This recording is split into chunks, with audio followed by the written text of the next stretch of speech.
Welcome to a special edition of Grounded Spirits Podcast, a place where we're learning how to stay rooted while flying high. I'm your host, Laura Lynn, and we are going over Taylor Swift's The Tortured Poets Department, the anthology. We are actually finishing the Tortured Poets Department with number 16, Clara Bow, and starting the anthology with The Black Dog and I'm Gonna Get You Back. So if you want to hear the real meanings behind them, and I say the real meanings based off of the lyrics, we're going to go line by line and really figure out what is Taylor trying to tell us in these songs. And I say that loosely as well because she's not trying to tell us anything, right? She's just trying to get her emotions out. She's trying to understand her own emotions. And then she releases it out to the world so that we can better understand our emotions. So that's the main reason why we're doing this. And yeah, so let's get started. So what I love about Clara Bow is that there are so many people out there saying it's about Sabrina Carpenter. No, it's about Olivia Rodrigo. No, it's about Taylor Swift herself. And what's funny is that I feel like that's exactly what Taylor intended for this song. Because if you notice in the lyrics, this is the only song that has quotation marks around each verse, except for the bridge. The bridge is the only thing that does not have quotation marks. So and it took me a while to come up with this. After multiple reads of this song, I've figured out that they're in quotation marks because she's saying that this is what people say.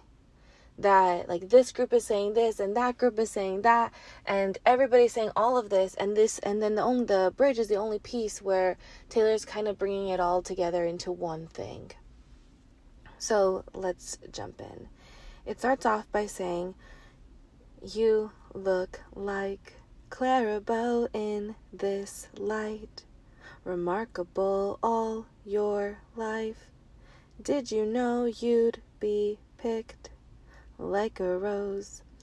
So if we look into who Clara Bow was, there are plenty of TikToks and Reels that go into it much more than what I'm going to talk about here.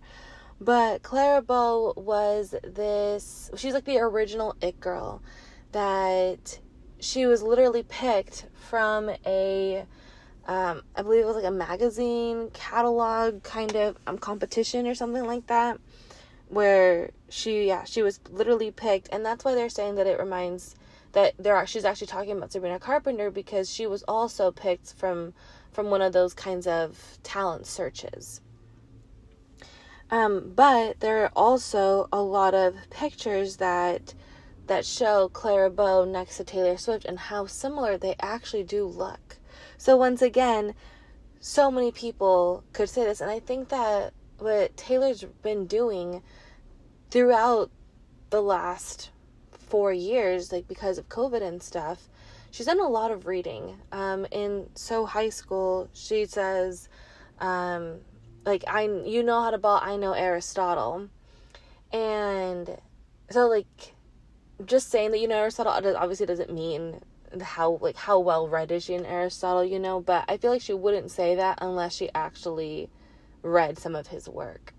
And also, like with the Albatross, we know that she has done a lot of reading of these classes. And I think that it's so interesting too, and I hate it here, she literally mentions the 1830s. And so she's been doing some kind of historical, she's been catching up on her historical reading kind of thing, is my whole point with that. So I think she's envisioning that if people back then were around now, that they would be saying something along these lines. Then the next verse is, "I'm not trying to exaggerate, but I think I might die if it happened to me. No one in my small town thought I'd see the lights of Manhattan." And if it didn't have the quotation marks, it would seem like she's talking to somebody, and then this is her where that "I might die if it happened to me," that she would be talking about herself. But since it is in quotation marks, this is what people actually say, right? somebody before they get famous, this is what they would say. I'm going to read it one more time just so that you can like see it with this new lens. This is somebody who's aspiring to be famous. I'm not trying to exaggerate, but I think I might die if it happened to me. No one in my small town thought I'd see the lights of Manhattan. So there's so many people across America, across the world, who want to get out of the place that they grew up in, go see the lights of Manhattan, obviously like New York City, like the place to be if you want to be famous, aside from Hollywood, right? So yeah, like so many people think this. And then also like the no one in my small town thought I'd do this. Like that's the absolute crazy thing, is that nobody supports your dreams because they are risky and they are dangerous, and they if they weren't risky and if they weren't dangerous, then everybody would do it, right? And I think that that's why the stars that exist, like celebrities, are because they believed in themselves so much that even when nobody else did, they believed in themselves, and that's why they are where they're at. The next little bit is, this town is fake, but you're the real thing. Breath of fresh air through the smoke rings. Take the glory, give everything. Promise to be dazzling. So I think that everybody talks about the town of like, I think the town that she's talking about is like the music industry or the media industry. Like, let's bring it all together, right? The media industry is fake, but you're the real thing. Breath of fresh air through smoke rings. So when I first read through this, I thought that she was talking about, like, every time she mentioned smoke throughout this album, she's talking about Joe with his weed addiction, and how like she's so thankful to be breathing fresh air and to not be smelling the stinky weed smell, but she still misses it because it reminds her of him.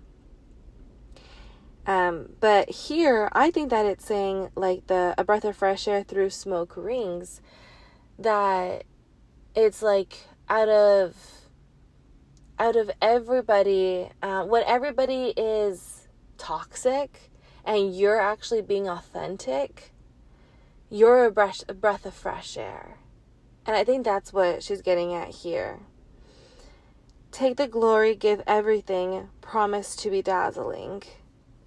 So when someone does take the glory, does put themselves on the pedestal that everybody else has been putting them on for years, they have to give so much. And we hear this in I Can Do It With a Broken Heart, with the crowds are chanting more.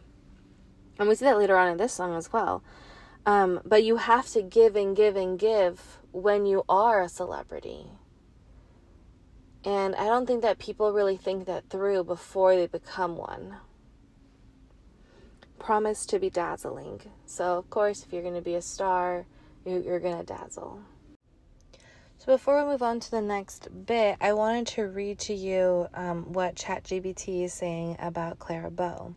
So it says, Clara Bow was an American actress who rose to fame during the silent film era of the 1920s. She was known for her vivacious personality, distinct bobbed hair, and pioneering portrayal of flappers, young women who challenged traditional gender norms. Bow's energetic and natural acting style made her one of the era's most popular and iconic stars, earning her the nickname the It Girl, after the role in the 1927 film It. She appeared in over 40 silent films and transitioned successfully to talkies before retiring from acting in the early 1930s. Clara Bow remains a significant figure in the history of cinema and a symbol of the Roaring Twenties. And so what's crazy is that was 100 years ago now. So 1920s, now we're in the 2020s, and what's in the middle of it is 75, which is what is referenced in this next, I was going to say verse. So, yeah, in the next verse. So, So let me tell you a little bit about Stevie Nicks. Stevie Nicks is an American singer-songwriter known for her distinctive voice, mystical lyrics, and bohemian style. She gained fame as the lead vocalist of the rock band Fleetwood Mac, one of the best-selling bands of all time. Nicks joined Fleetwood Mac in '75 along with her then-boyfriend Lindsey Buckingham, and her contributions to the band helped propel them to international success. Nicks is also a successful solo artist, known for hits such as Edge of 17, Stand Back, and Leather and Lace. Her solo career has spanned several decades with multiple albums, achieving commercial and critical success. Known for her ethereal stage presence and iconic fashion sense, Nicks has had a profound influence on popular music and culture. She is celebrated for her poetic songwriting, emotional performances, and enduring impact on generations of musicians and fans. So the point here is that these two are iconic women. And I think that's the point of this song too, is uplifting women. So yes, it is about Sabrina Carpenter. Yes, it is about Olivia Rodrigo. Yes, it is about Taylor Swift. Yes, it is about aspiring women artists. And I think that's what's also so cool about this album is that she keeps talking about like I paved the way for these people. I'm the one who had to take all of this heat so that other people wouldn't have to. And so yeah, so it's like a form of like social justice to open the doors of the music industry that are now like so tightly shut. Almost like a tower that also is referenced by Taylor Swift in a lot of these songs as well. So yeah, I just think that's really cool. So let's actually go through it. It says, I'm not going to sing like that, my bad. You look like Stevie Nicks in 75, the hair and lips. So there's a picture out there that shows Stevie Nicks in 75, and her hair and lips look identical to Sabrina Carpenter's now. So that was like one of the main reasons why people were saying that. Crowd goes wild at her fingertips. So again, with that iconic energy. Half moonshine, a full eclipse. So we're going to try our best trying to figure out what this means, because I honestly don't really know, but we're going to give it our best shot. So moonshine is the light that the moon gives off. So when there's a full moon, it's wild to me how it creates shadows on the floor. And here it's saying it's a half moonshine. So either it could be like when the moon is only when it's a quarter moon where it's only half of the moon, we can see it's not the full thing. Or it could be that the light that the moon is shining, we can only half understand it because one half, there's always the dark side of the moon, and I think here talking about celebrities, having one side be lit, you're on stage, it's a spotlight, all of that, but there's always that part that people don't see that is kept hidden. And then a full eclipse would be when the moon comes in front of the sun, that it's blocking something that it shines even brighter. So maybe it's saying the dark side of the moon, the part that we don't see, can actually block out the bright light of the sun. I don't exactly understand. I also popped it into ChatGPT and it told me that it's about the juxtaposition of light and darkness. So during a full eclipse, everything is dark. But I don't know why it would be a half moonshine. Because she could have said full moonshine, a full eclipse, or she could have said quarter moonshine. It didn't have to be half. So there's something else that's going on there, but I can't exactly pin it down. But if I think of something, listen to the other episodes because I may talk about it in there. All right, moving right along. So we have, I'm not trying to exaggerate, but I think I might die if I made it, die if I made it. No one in my small town thought I'd meet these suits in LA. They all want to say. So, again, like before we were talking about New York, now we're talking about LA, the two places where stars are born. And it's the same thing that people didn't believe in. People aren't going to believe in you until you've made it. And so they all want to say, and then here's the thing that they're actually saying. This town is fake, but you're the real thing. Breath of fresh air through smoke rings. Take the glory, give everything, promise to be dazzling. Now, this next part, again, it's still in quotes. So this is what people are saying either about all celebrities. I think it's just, like I said, it's all just what people say about celebrities. So, the crown is stained, but you're the real queen. Flesh and blood among war machines. You're the new god we're worshiping. Promise to be dazzling. So before, it kind of sounds like it's, actually no. I think I just took it that way. Before, I thought that, like, they were, like the celebrity was the one that was saying, I promise to be dazzling. But no, I think that it's more of the fans saying, like, hey, like, we're going to worship you, so you have to promise us that you're going to be dazzling.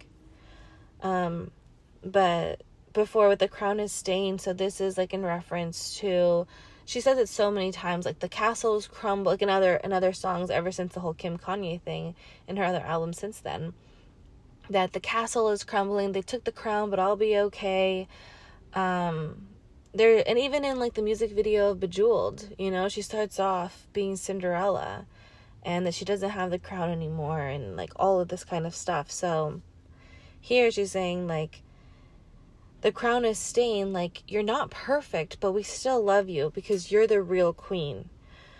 You are the flesh and blood against war machines, amongst war machines. So the war machines are people who are just in it for the money. They're robots. Back when I was a teacher, the best compliment I ever received was from an 8th grader who said that I'm their favorite teacher because I wasn't a robot, that I actually showed real human emotion.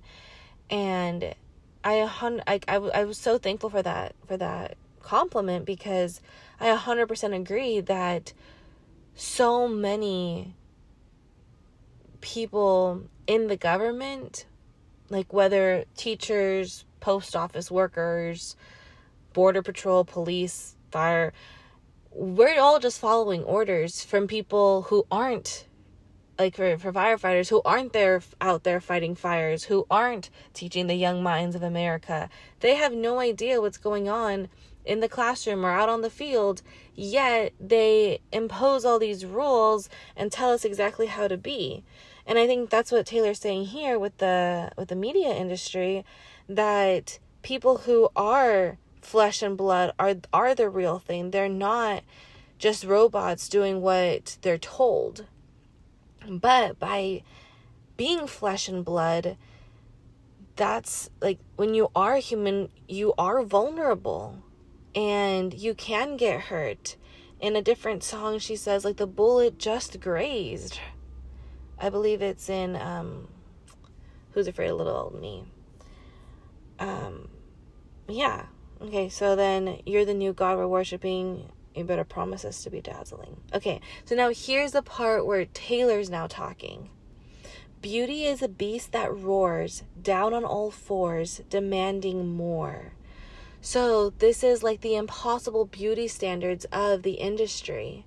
She's saying that everybody wants somebody that's real, somebody that's this, somebody that's that, but we have these impossible standards that we're all trying to live up to, and all it does is end up making us hate our bodies, which is the furthest thing that we should be doing.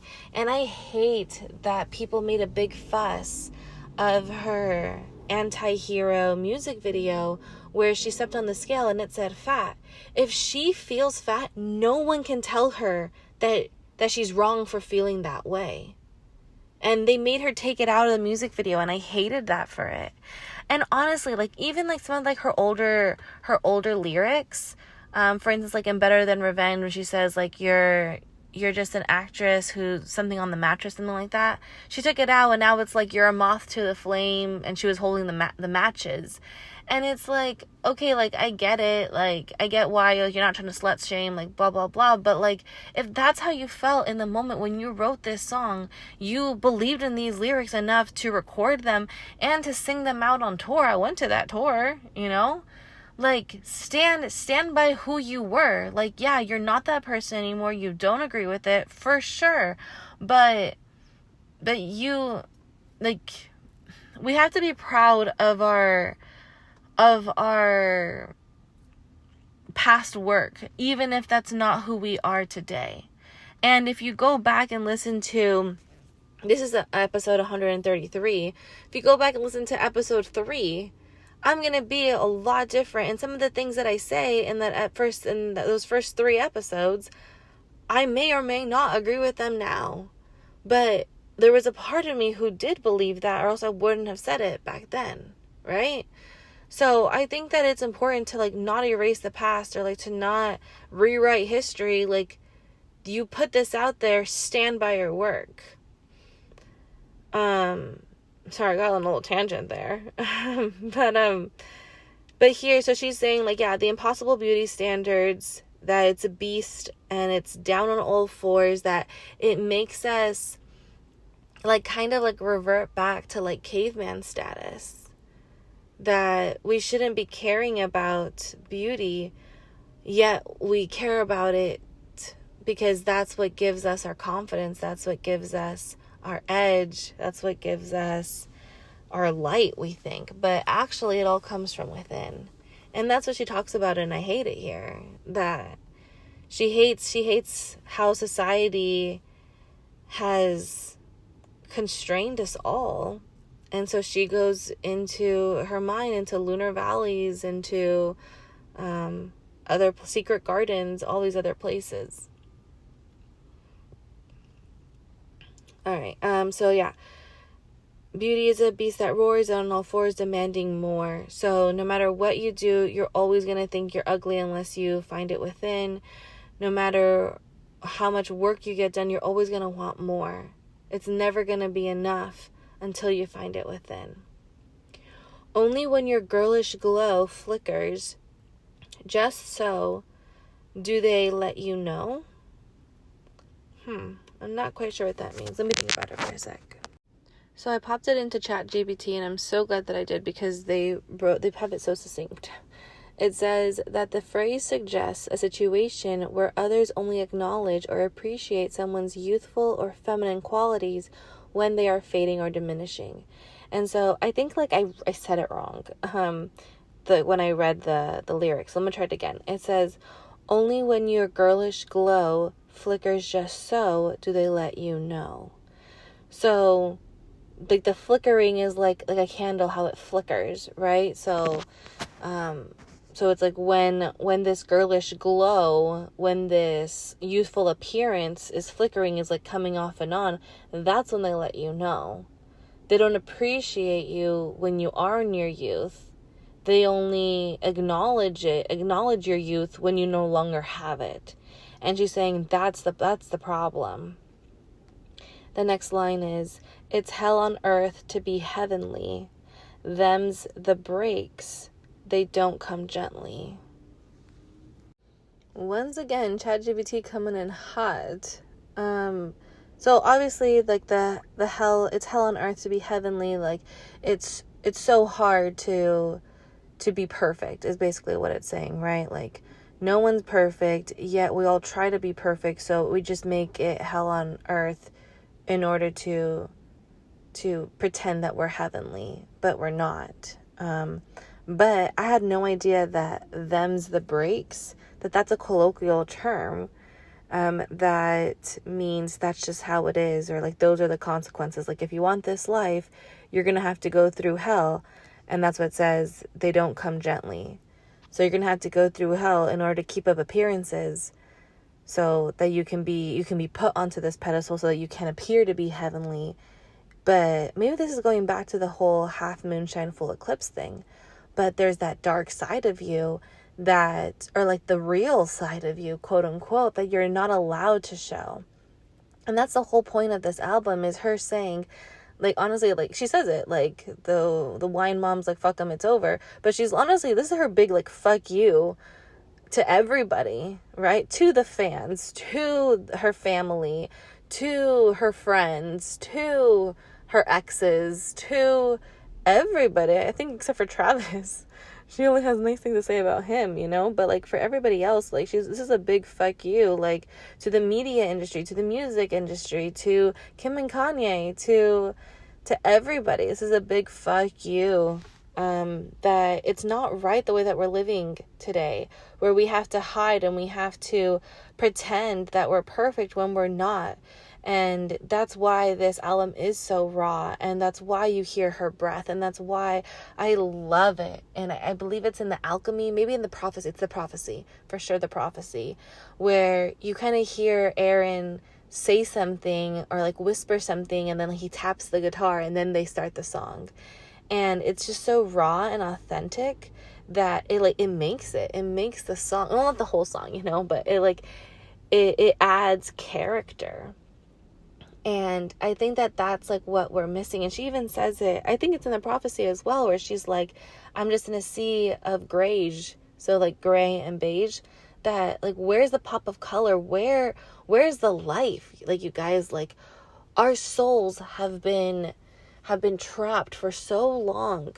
And I think it took this relationship for her to acknowledge that. And that's why fresh out the slammer, people are like, oh, who the baby that she's running to is Travis. No, the baby she's running to is herself. It's her inner child. It's her soul. And that's where we get the pop of color. That's where we have our internal flame. That's how we're going to enact real change in the world, by being our true, most authentic self. And this is the only part that this is Taylor talking. Everything else is just hearsay. This is what people are saying. Whether celebrities, whether fans, whether they're rising stars or aspiring artists. And then she ends it with, you look like Taylor Swift. In this light, we're loving it. You've got the edge she never did. The future's bright, dazzling. And I think this is so cool because I love how this whole album too, she's like poking fun at herself, like, and how did it end? She pokes fun at it, like, come on, like, come make fun of me. Come on, like, it's happening again, you guys. A little moth just came up to my window. How cute. So, anyway, so you look like Taylor Swift. So basically, like, this is what I love about Taylor too, is that she has this audacity that we see in this album that we haven't seen in her other albums. And she even says it, like, this edge. We haven't seen this edge from her yet, except for until this album. And I don't think that we see it in a lot of other artists. I feel like people like Doja Cat, who have edge, but I don't think, like, I feel like before Doja Cat was more authentic, where she could sing a song like Bottom Bitch and then Say So and then rap in a different song. And I feel like now she just chose to have the edge and not play into these other roles that she had for herself. And it could be that's just who she is and she's evolving as a person, but it feels a bit inauthentic, like as if someone's telling her, oh, you can only be hard. You have to choose. You can't be everything.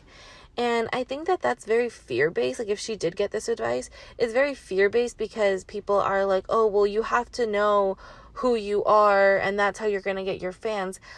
We see this all the time in accounts, like Instagram account, and accounts who are trying to help people grow their Instagram accounts, where they're like, you have to know who you're talking to. You have to basically put yourself in a box.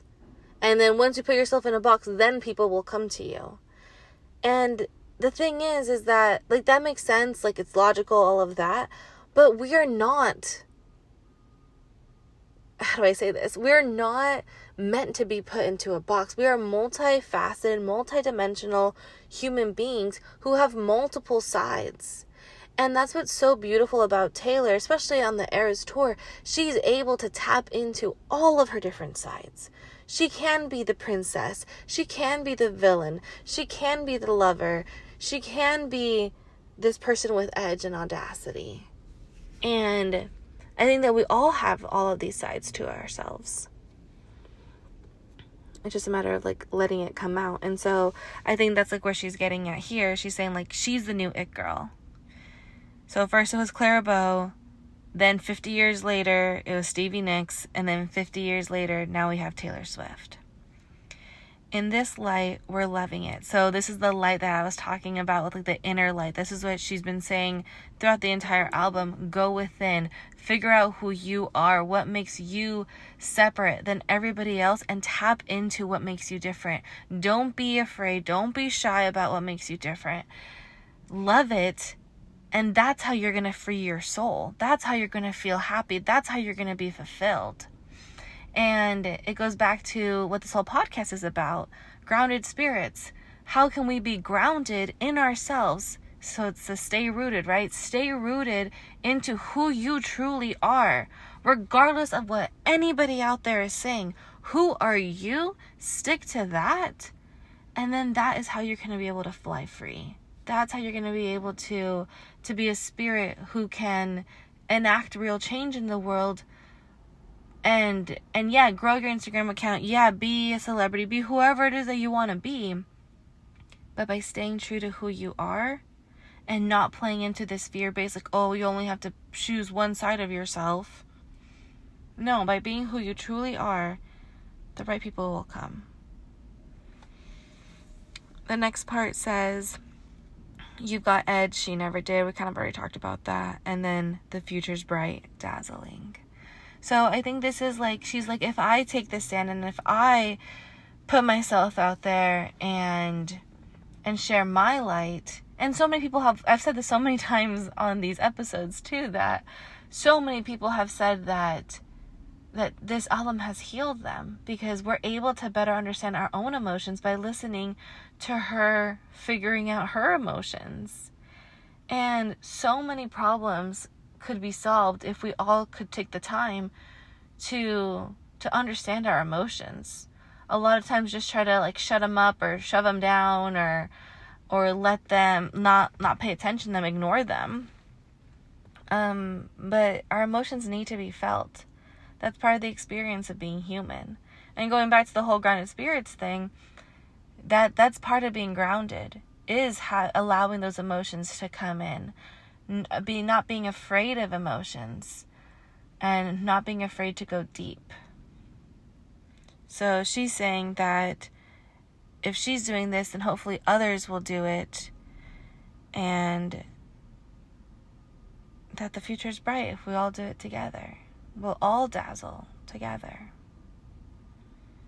So yeah, that is number 16, Clara Bow. So now moving on to The Black Dog. All right, track 17, The Black Dog. I am someone who, until recent events, you shared your secrets with, and your location, you forgot to turn it off. And so I watch as you walk into some bar called The Black Dog and pierce new holes in my heart. You forgot to turn it off. And it hits me. I just don't understand how you don't miss me in The Black Dog when someone plays the starting line and you jump up, but she's too young to know this song. Okay, I can't not sing it, so we're just gonna talk about it now. So I'm someone who, until recent events, you shared your secrets with. So, like, this song is so personal. So basically, let me tell you what's going on. It's like when the relationship's done, but you still have each other on locations, and she just happened to go onto her Find My Friends, and she realizes, like, oh my gosh, he's still on here. He hasn't deleted it. And I know this feeling of like, oh, like it's like a little bit of excitement, but it's still a little bit of hurt. And then finally, like, now personally for me, when he finally did take off his location, like, it was like heartbreaking, even though it had been months after we were done. Like, I was already like moving on, it was all good, but then when you go on and you can't see his location anymore, it's like a gut punch. And so that's like what she's talking about here. So she's saying, like, he's at this bar called the Black Dog, and like, I don't understand how you don't miss me. Like, how could you not want me there with you at the Black Dog? And then when you're there at that bar, and then they play a song by the starting line, you get excited because you know the song, but the girl that you're with, so now she's getting into how she says it in Cassandra. She says, like, all of, like, she's spinning nightmares in her tower. She's thinking the absolute worst, right? She's thinking, oh, like, he's not alone, he's with this girl, but she's too young to know this song. And we're going to the next page. And so this part's the part that I don't really get. So she says, but she's too young to know this song that was intertwined in the magic fabric of our dreaming. Oh, okay. So she's saying that this song, the starting line, but the starting line's a band. So, unless it's a song and I just thought it was a band. That's interesting to think about. But anyway, whether it's a song or a band, a song comes on that it was their song. So she's like, how could you like not, how could you not miss me when our song comes on? And like, you get excited, but the girl that you're with, she's not gonna know it. So like, all habits die screaming. Like, we both have to move on, but it's piercing new holes in my heart, and it seems like you don't even care. All right, moving on. So it says, I move through the world with the heart broken. My longings stay unspoken, and I may never open up the way I did for you. So let's talk about this part really fast. So clearly she's heartbroken. They've already broken up. Now the longing, so she talks about longings in Guilty as Sin.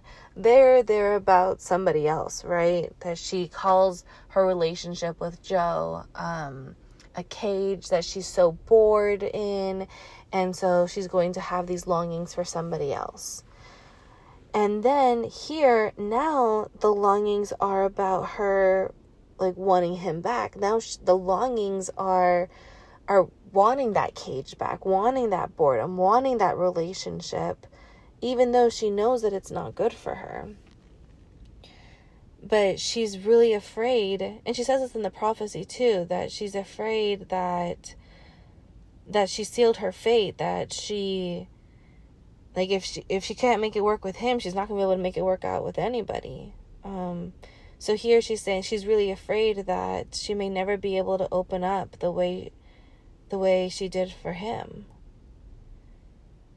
Because she gave him everything.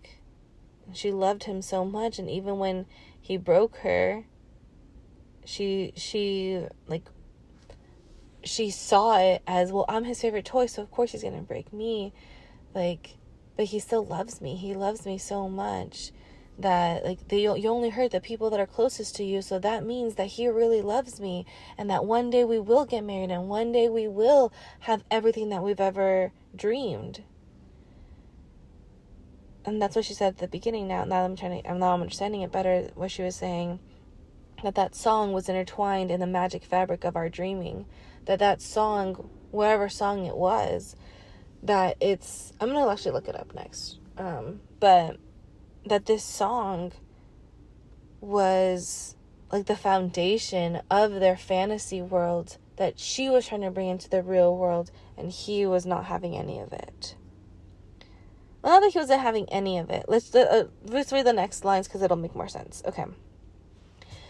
So I move through the world with the heart broken, my longings stay unspoken, and I may never open up the way I did for you. And all those best laid plans, you said I needed a brave man, then you proceeded to play him until I believed it too, and it kills me. I just don't understand. So basically, he fooled her is what she's saying, that he was fake, that he was saying, like, we had all those best laid plans, we had all these plans that we wanted to bring into the future, and he said that I needed a brave man, and then he proceeded to play him. So she was like, oh, okay, like, you're actually down for this, like, you're actually brave, we're actually gonna bring our fantasies into the real world. Like, okay, cool, I'm down, like, I believe you. And then he backed out. I think that's the way she says it I think it's in Love of My Life, where she's like, oh, like, you valiant roar, that, like, you pretended to put on this big show, that you were so courageous, that you were this brave man, but you just played him as if it was a play, like, as if it was a movie. She calls him, like, you cinephile, like, Mr. Steal Your Girl, then make her cry. This is it. That she feels fooled. You proceeded to play a brave man when you weren't one. And that's what kills me, because I actually believed you. I actually thought that you were brave. Like, well done. You put on a good show. You really fooled me. Man, I feel like I'm getting angry for her, you know? Wow. Okay. So, until I believed it too, and it kills me, I just don't understand how you don't miss me in the shower and remember how my rain-soaked body was shaking. Do you hate me? Was it hazing? For a cruel fraternity I pledged, and I still mean it. Old habits die screaming. So she's thinking like, did you actually hate me? Like, were you just, like, stringing me along? She starts it off like, don't you miss me in the shower, like something sexual. But then she's like, remember, like, when my rain-soaked body was shaking, like, was that the hazing? Did you hate me? Was it a cruel fraternity that I pledged? Like, were you just putting me through, like, okay, how do I say this? So in the shower, you're getting wet, right? So it could be like a really relaxing, beautiful thing. But when it's rain-soaked, it's this, like, horrible thing that you're so cold and you need to get warm quick. And so she's making this connection, like a parallel between water falling, and it could be good or it could be bad. And so she's saying that this is his love, where it could have been good, but it was just bad. Where my rain-soaked body was shaking. Do you hate me? Was it hazing? Was it a cruel fraternity I pledged? So, like, she's now wondering, like, you put me through hell. And I thought that you were putting me through hell to prove my love to you, and I did it. I proved it. Yet, like, I'm still not part of your club. And she says that in So Long London, that I'm not gonna be, like, that girl is going to be part of that thing that I created or something. Let me actually pull that up. I founded the club she's heard great things about. So she's saying, like, I started this. I should have been able to be part of the inner circle, of your inner circle. Yet I went through hell for what? For nothing, because you're fake. 6 weeks of breathing clean air. I still miss the smoke. So I think I was saying this in Clairbeau. But yeah, because it reminds her of him, right? 6 weeks of breathing clean air, I still miss the smoke. Were you making fun of me with some esoteric joke? So with the smoke and the joke, we get this in I Can Fix Him, No Really I Can. And then we're going to talk about that maybe in like 2 episodes, with So High School, where she's like, and I'm high. And then it's kind of like the whole thing with, but Daddy, I love him. Where she's like, got you, because I'm not actually high. I'm high off the jokes that he's been smoking me with. So it's like, she's like making fun of him with her new guy, like rubbing it in his face, kind of, that he probably wanted her to smoke with him and she was like, no thank you. And so now she's like rubbing it in his face, but again with that joke and that smoke that we see. I think it's just in those 3 songs, but maybe there are more in here, but it comes up a lot. Were you making fun of me with some esoteric joke? So this is like the joke that, like, were you making fun of me by putting me through hell? And the esoteric part, I think this has to do like with the dreaming. Like, esoteric is something that's hidden. So maybe it's that the vault that she says that she's done trying to drill in So Long London, or maybe it's like the hidden parts of like their dreaming that she was trying to bring into reality. Now I want to sell my house and set fire to all my clothes and hire a priest to come and exorcise my demons, even if I die screaming, and I hope you hear it. Like, sheesh. Like, she's like, I'm so done with you. Like, if you're fake, why am I wasting my breath on you? Like, I'm done. I'm gonna sell my house. And then especially, like, I would sell that house too after, what is it, Chloe or Sam or Sophia or Marcus, when the hologram comes in and he's making out with somebody. Like, I wouldn't, like, yeah, like, and then she even says it in, and I Can Do It With a Broken Heart, that she still finds, like, things of him at her house to prove that it was real. But now I think this is like where she's like getting angry. Like, that's why it's like this screaming that, like, she's done. She's ready to, like, set fire. That's like a cathartic thing, right? Like, to completely let go, get rid of, burn it up, like, no longer dealing with this kind of energy.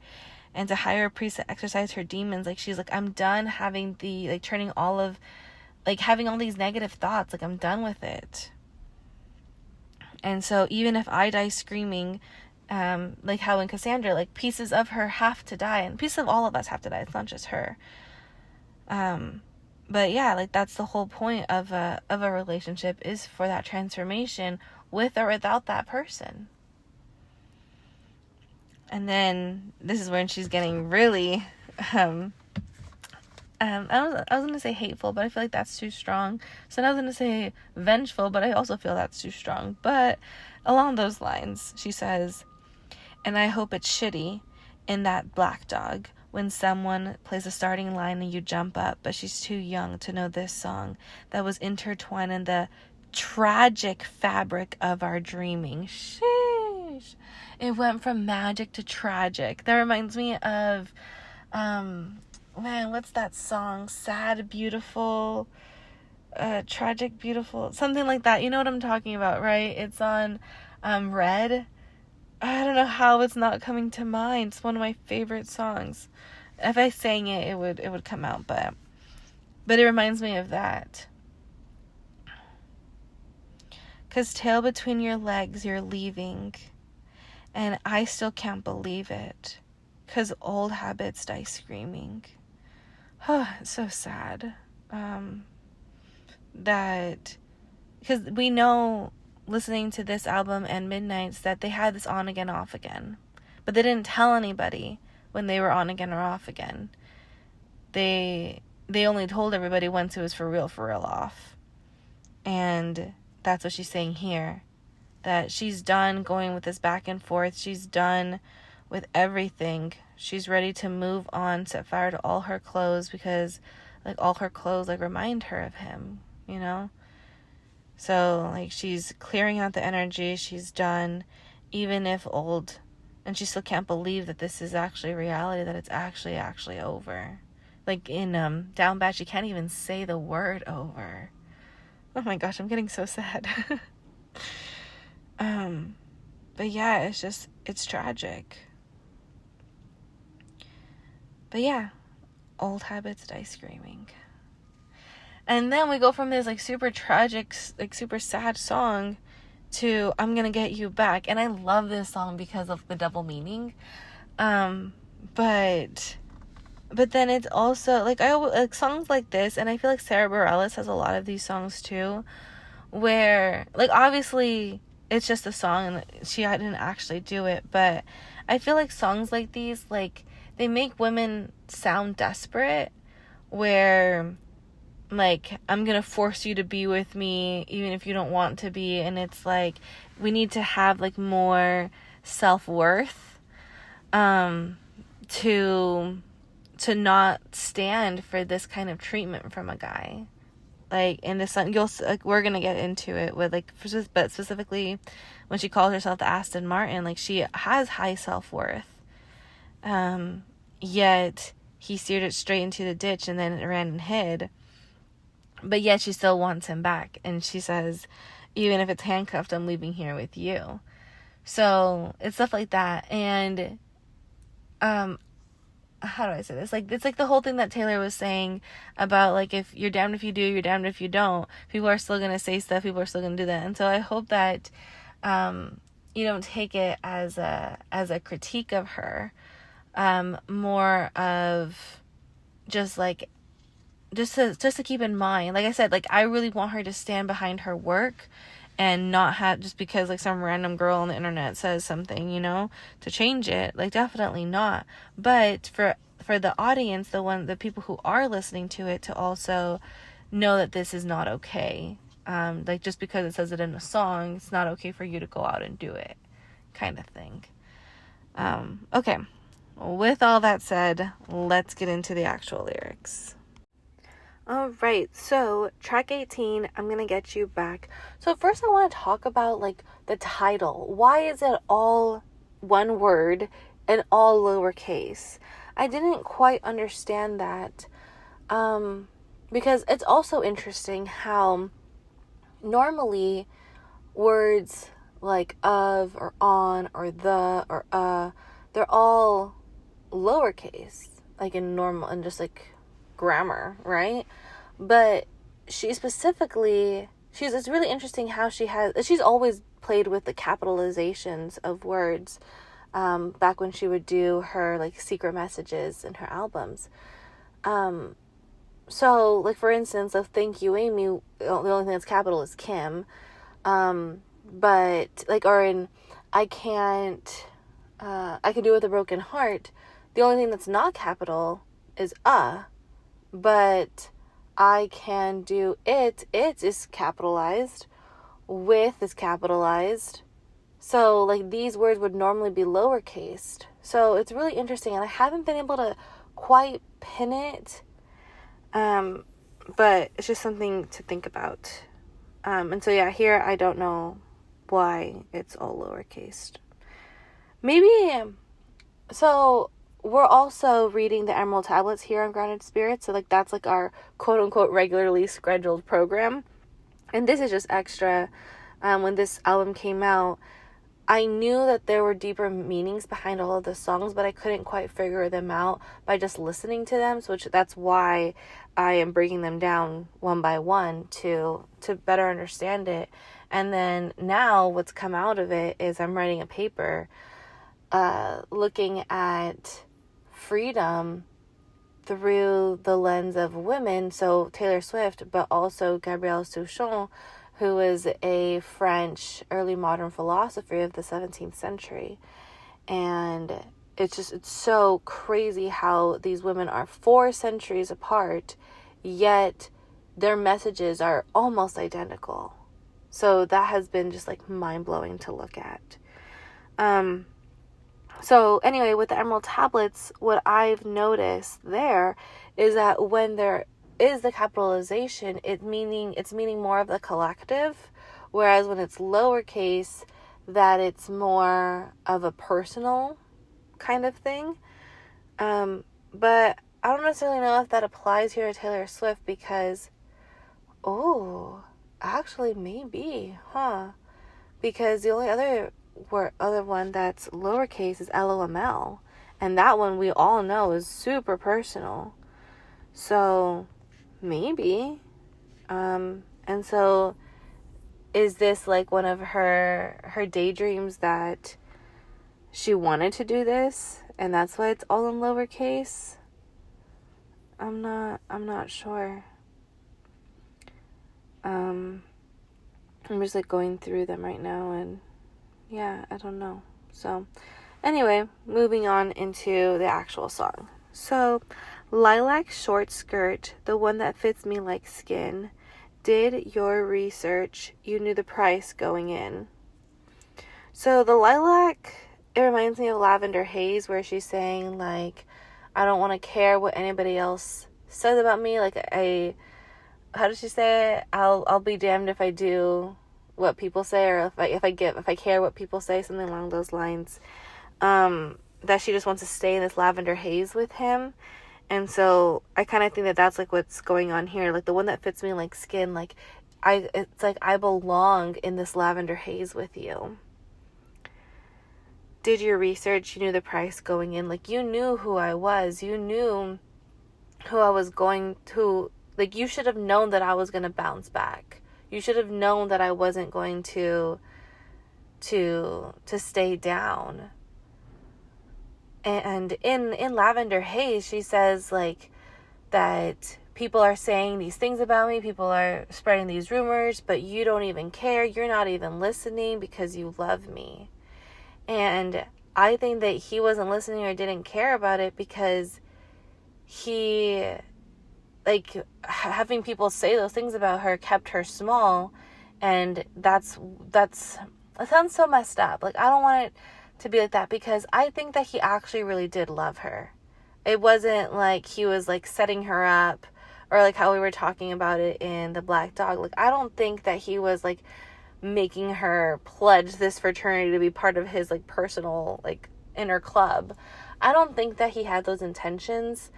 I think, so now I'm, like, projecting from, like, what happened with my ex, but I think that they're both very similar in the way that Taylor's describing and how my experience with my ex, that they just are scared and they don't know how to grow. They don't have, like, the tools to be able to put themselves out there. And I think that that's a problem with us fire girls. So Taylor Swift is a Sagittarius sun. I'm a Leo sun.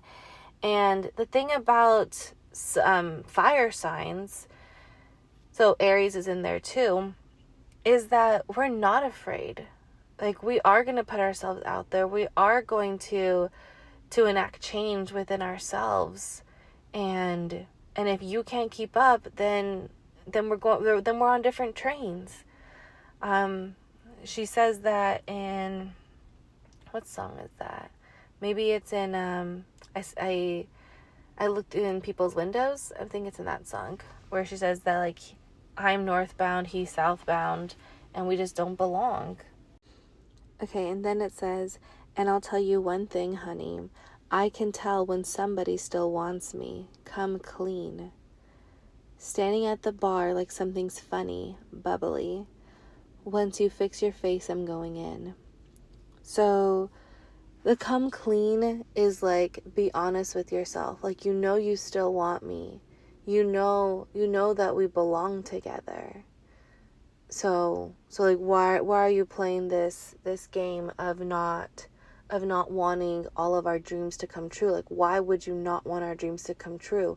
We have built this fantasy world that we just need to press the button and allow it into reality.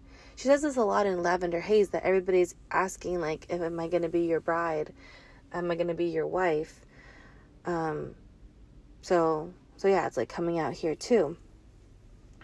And then the standing at the bar like something's funny. This reminds me of I Can Fix Him No Really I Can, when she's talking about, like, these jokes that he's making.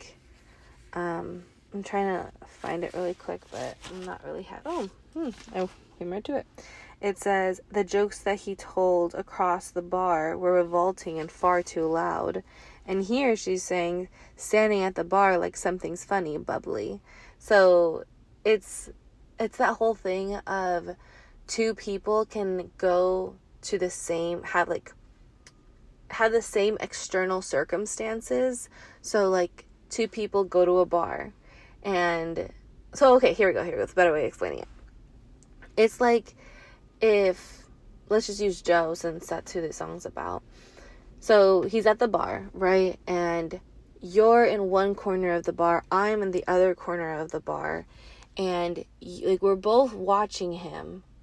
So like it's the same thing that we're looking at, but you see him as revolting and far too loud, like his jokes are revolting and far too loud, and I see him as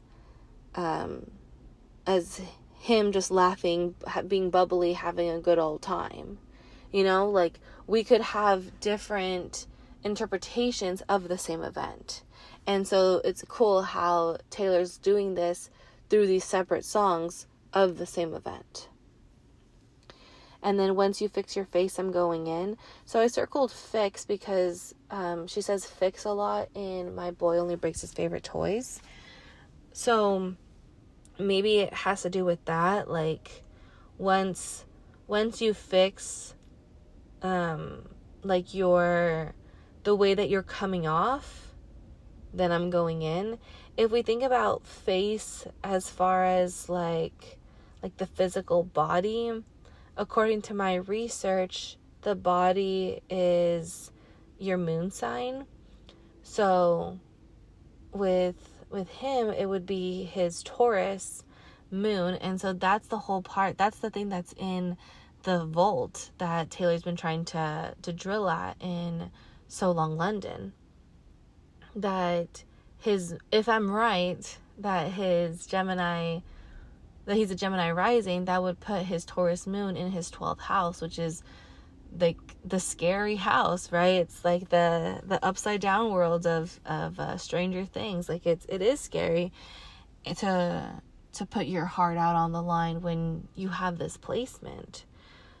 So if we're thinking about it in those terms, then once you fix your face, I'm going in. Like once you can get over this fear, once you can actually like fix yourself and like actually just commit to me, like I love you.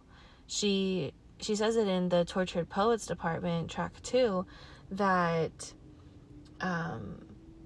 even when you're putting spikes down on the road, I've seen this episode before and I still love the show. Like I am fully in. I'm 100% committed to you. So it's like, why can't you be? So if I'm right, and he's a Gemini rising, then that would put his Leo in the 3rd house.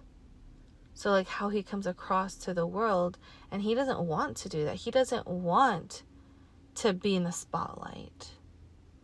Interesting. Okay. Then he goes on to the chorus. It says, whether I'm gonna be your wife or gonna smash up your bike, I haven't decided yet, but I'm gonna get you back. So I'm gonna get you back either by seducing you, or I'm gonna get you back by destroying you. Whether I'm gonna curse you out or take you back to my house, I haven't decided yet, but I'm gonna get you back. I hear the whisper in your eyes. I'll make you wanna think twice. You'll find that you were never not mine. You're mine. So it's so interesting how she can hear through the eyes. But she says this a lot. She says it in track 20, the Chloe or Sam or Sophia or Marcus, where she says like she goes like into his sigh.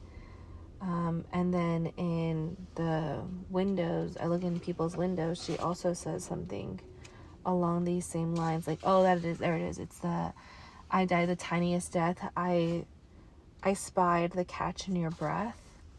So it's like they all kind of are coming to the same thing. I hear whispers in your eyes. Small talk, big love. Act like I don't care what you did. I'm an Aston Martin that you steered straight into the ditch, then ran and hid.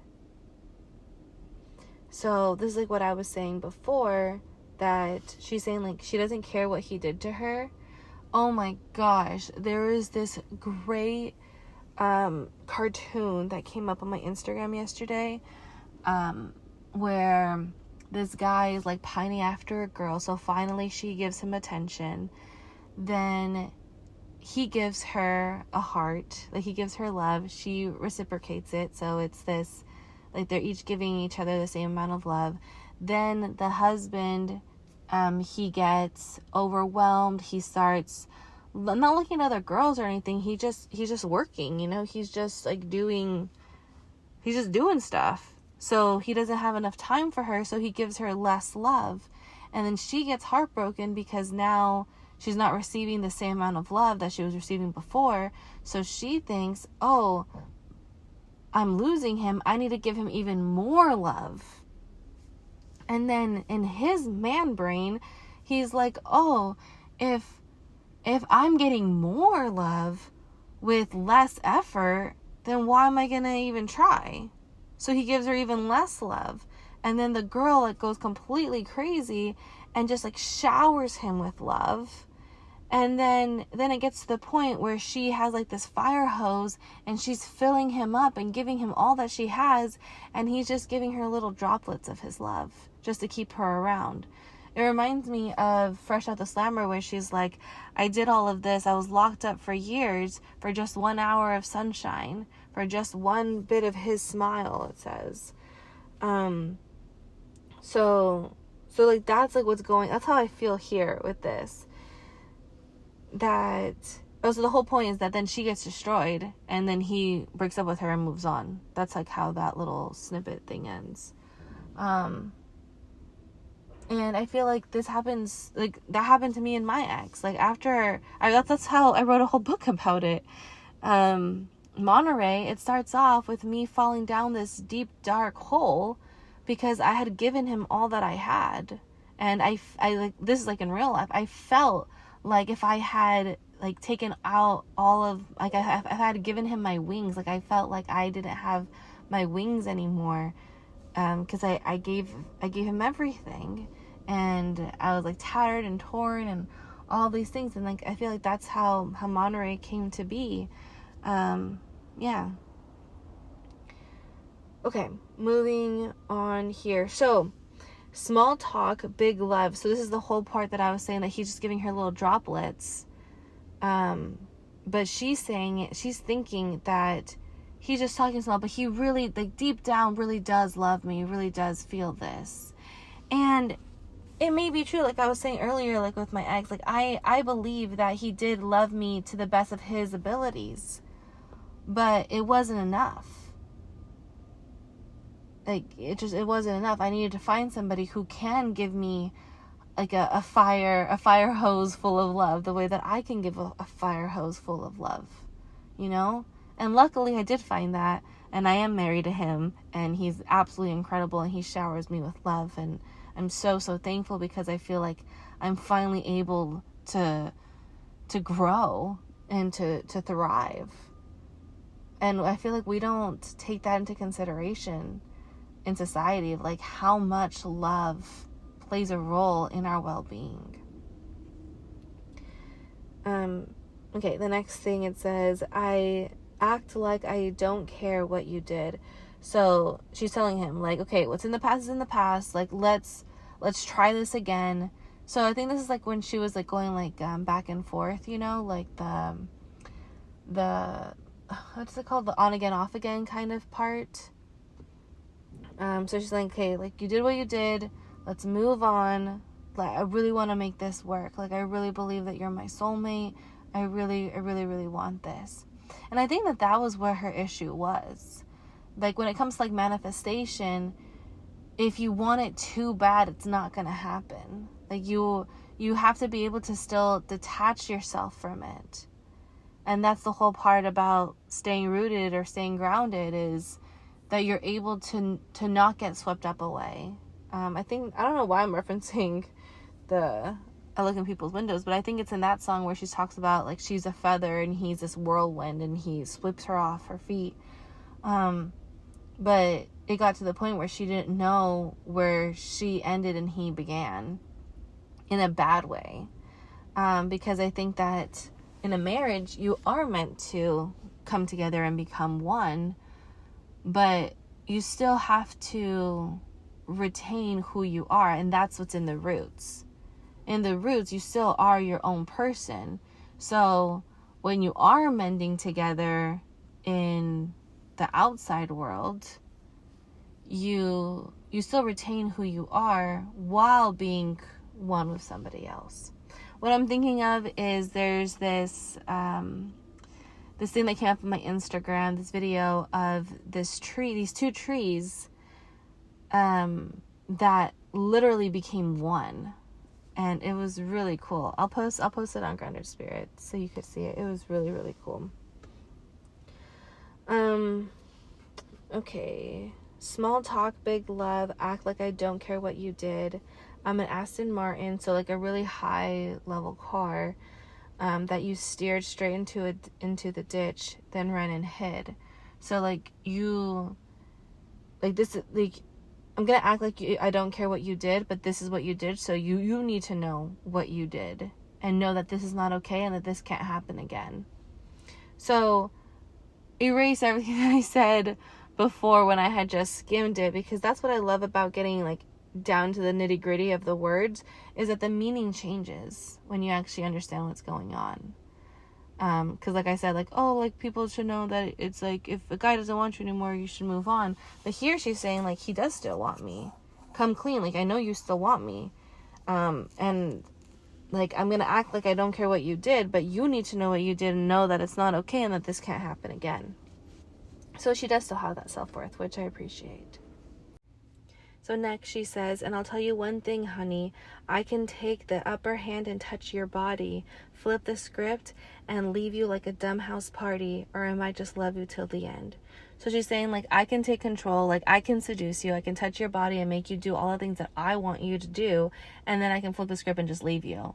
Like a dumb house party, like you go to a house party, it's like, it's dumb, so I'm just gonna peace out, right?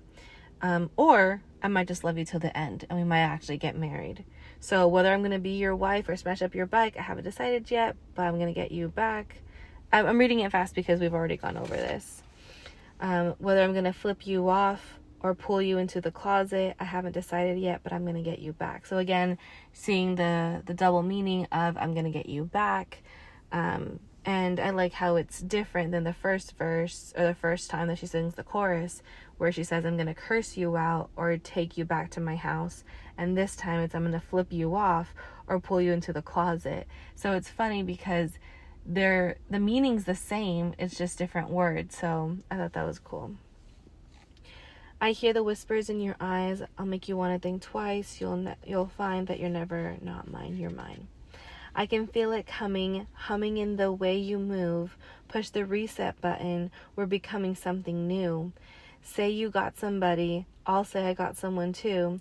Even if it's handcuffed, I'm leaving here with you. So she's saying, like, when she was touching him, when she was seducing him, she could feel it, like, in the way you move. Like, we're going to press this reset button.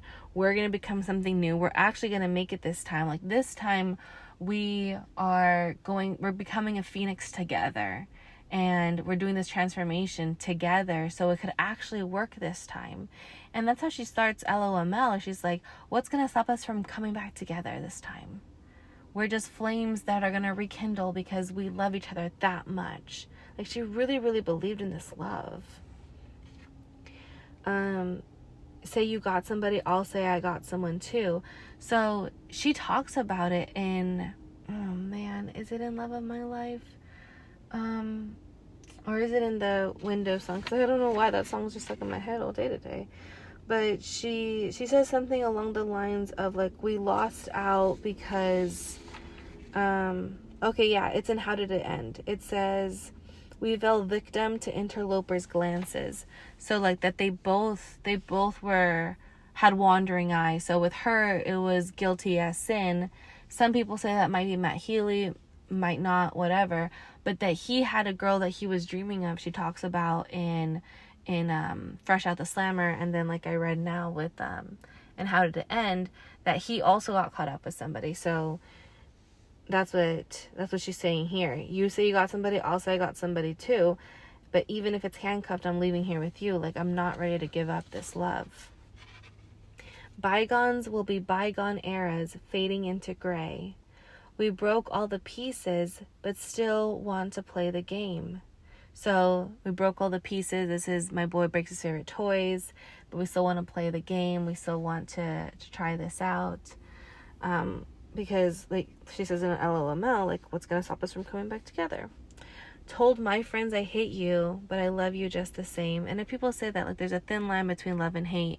The hate, you still have strong emotions. The difference is indifference. And she has that in one of her songs, too. I Forgot That You Existed, right? That it's the indifference. That's the part. That's how she knew that she was over him. Pick your poison, babe. I'm poison either way. And love this because it's the whole, like, double meaning, right? Like, I'm either going to be poison and ruin your life and destroy it, or I'm going to be poison and we're going to be together forever. Kind of like a love potion or something. That by being with me, like, you're in terrible danger is what she says in the next song, the Albatross, but that it's risky either way. You're either with me or without me. It's risky.